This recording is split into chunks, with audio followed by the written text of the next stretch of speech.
আসসালামু আলাইকুম। আজকে দ্বিতীয় দুই রমজান চলে যাইতেছে অলরেডি। তো আজকের ইফতারি আইটেম দেখেন কি করেছি আমি, কারণ ইফতারি বেশি খাইতে পারি নাই আর বেশি খাওয়ার সম্ভব না।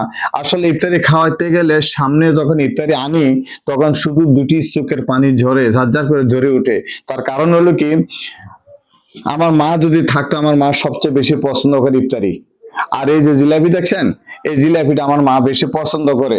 আসলে এমন দুর্ভাগ্য, আমার মা নাই। আমার মারে আমি রোজার মাঝে আমার নিজ হাতে এই যে সরষা তেল দিয়া ইফতারি মাইকা সুন্দর করে ধনিয়া পাতা দিয়া এই যে কাঁচা মরিচ পেঁয়াজ টমেটো দিয়া বানাই দিলে আমার মা খুবই আনন্দ পাইতো, ইফতারি খাইতো খুবই তৃপ্তি মজাইয়া।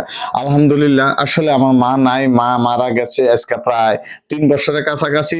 তো প্রতিটা বার যখন রোজার মাস আসে ইফতারি নিয়ে আসি, আসলে মুখে যায় না, শুধু মার কথা স্মরণ হয় যে মা যে কত অমূল্য রতন। যে হারাচ্ছে সে বুঝে, আর যে হারায় নাই সে যেন সম্মান করে। আপনাদের যাদের মা আছে বাবা আছে, আপনারা মা বাবাকে সম্মান করবেন এবং ইজ্জত করবেন। মা বাবাকে অবহেলা করবেন না। মা বাবাকে ভালো মন্দ যখন যা তফিকে যতটুকু কুলায় এতটুকু খাওয়াইবেন। তো আসলে ভিডিওটা বানানোর কারণ ওইটা যে ইফতারি যখন নিয়ে বসে তখন মার কথা স্মরণ হয় যে মাকে যে ইফতারি বানিয়ে খাওয়াইছি। আসলে এমন দুর্ভাগ্য, এখন আর পারি নাই, মা নাই, শুধু নিজের ইতিহাসগুলি স্মরণ হয়। বিদায় নিলাম, আল্লাহ হাফেজ।